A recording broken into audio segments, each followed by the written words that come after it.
அஞ்சனையின் மைந்தன் ஆஞ்சநேயன், ராமனின் தூதன் வாயுபுத்திரன், மக்களின் தூதுவன் ஆஞ்சநேயன். இப்படி சொல்லிக்கொண்டே போகலாம். அப்பேற்பட்ட பராக்கிரமம், மதிபராக்கிரமம், புத்திர்பலம் என்று சொல்லக்கூடிய நவ வியாக்கரண பண்டிதன் ஹனுமான். அவன் பாதத்தினை பற்றுவோம். ஏனென்றால் ராமநாமத்தை விட ஹனுமன் நாமத்தை சொன்னால் ராமநாமம் நம்முடன் கூட வந்துவிடும். ஒரு பக்தன் ஒரு வாட்டி அஞ்சனையும் பக்தனும் இது தாயக்கட்டை விளையாடுறாங்க. அப்போது ஹனுமன் சொல்கிறார், நான் தாயக்கட்டை விளையாடுச்சு, நீ தோற்று அழக்கூடாது, சண்டை போடக்கூடாது, கோச்சிக்கூடாதுன்றார். பக்தனும் சரின்றார். இவர் ஜெய் ஹனுமான்னு பக்தன் தாயபாஸ் போடுறாரு. அவர் ஜெயிச்சுட்டே இருக்கு, ஹனுமான் தோற்றுனே போடுறாரு. ஹனுமான் அவர் எம்பெருமானார் கூட்டு கேட்குறார், என்னப்பா ராமா நாமத்தை நான் சொல்லி போடுறேன், நான் தோற்றுட்டே அவன் ஜெயிக்கிறானே அப்படின்னு கேட்டவுடனே எம்பெருமானார் சிரிச்சுட்டு, அவன் உன்னை கூப்பிட்றான், உன்னை கூப்பிட்டு நானும் அதை சேர்ந்து வந்துடுறேன்ல, அவனை ரெட்டிப்பு பண்ணலான்னு அப்படின்னாரான். இந்த ராமநாமத்தை சொன்னாலே புண்ணியம். அதை ஹனுமன் கூப்பிட்டு ஹனுமனை சேர்த்து வச்சு பிரார்த்தனை பண்ணி அவளை கூட்ட புண்ணியன்ற மாதிரி ஒரு சிறிய கதையின் மூலம் நமக்கு தெளிவுபடுத்துவதற்காகவே ஹனுமனை எப்படி பற்றிக்கொள்ள வேண்டும், அவன் திருவடியை அவனை எப்படி பூஜிக்க வேண்டும், அவனை எப்படி ஆசிரியிக்க வேண்டும் என்பதை எளிய கதையின் மூலம் நமக்கு ஹனுமனே ஒரு விளக்கமாக கூறியுள்ளார். புரிந்து கொள்வோம், புரிந்து நடப்போம்.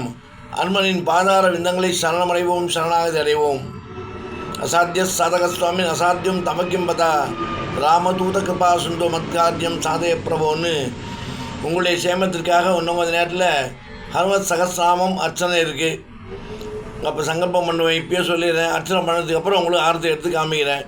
அஸ்ய தேவதேவஸ்ய பரபிரமணிதானஸ்ய பதே புருஷோத்தம அகிலாண்ட கோடி பிரம்மாண்ட நாயஸ்ய ஸ்ரீ பூனிடா சமேத ஸ்ரீ சீனிவாச சுவாமி சந்நிதௌ சீதாலக்ஷ்மண பரசத்ரு ஹனுமஸ்யமேத ஸ்ரீ பஞ்சமுகாஞ்சனே வீராஞ்சனேய சுவாமி சந்நிதௌ ஹனுமத் சகஸ்ராம் பாராயணஞ்ச யஜமானஸ்ய சகலகார அனுகூல யோகிதாஸ்தியர்த்தம். எல்லா குடும்பமும் நல்லா இருக்கணும், எல்லாருக்கும் நல்ல நடக்கணும், நோய் இல்லாமல் பயம் இல்லாமல் அவளுடைய ரொம்ப நாள் பிரார்த்தனையை நீ ஈடு செய்து கொடுப்பான் மனே. அதற்காக நான் மண்டிட்டு மன்றாடி உன் பாதத்தில் பிடிச்சுன்னு கேட்குறேன். எல்லா பக்தர்களுக்காகவும், எல்லா பக்தர்களுடைய குடும்பத்துக்காகவும், எல்லாருடைய நலனுக்காகவும் நான் உன்னை பிரார்த்திக்கிறேன், பிரார்த்தனை செய்கிறேன்.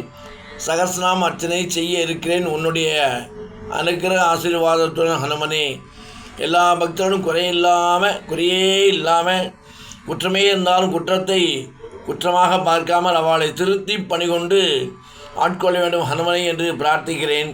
சகல காரியத்தையும் ஜெயப்படுத்தி கொடுத்து நோய் இல்லாமல் பயமில்லாமல் நோயின் தாக்கம் இல்லாமல் அனைவரும் நலமாக வளமாக வாழ வேண்டும். நாடும் வளம் பெற வேண்டும். நாடும் வளர்ச்சி பாதையை செல்வதற்கு அனைவரும் உறுதுணையாக இருக்க வேண்டும் என்று அனைவர் புத்தியிலும் அனைவருடைய சிந்தனையிலும் அனைவருடைய செயலிலும் செயல்பாட்டிலும் இரு. ஹனுமனே ஜெய் ஸ்ரீராம்.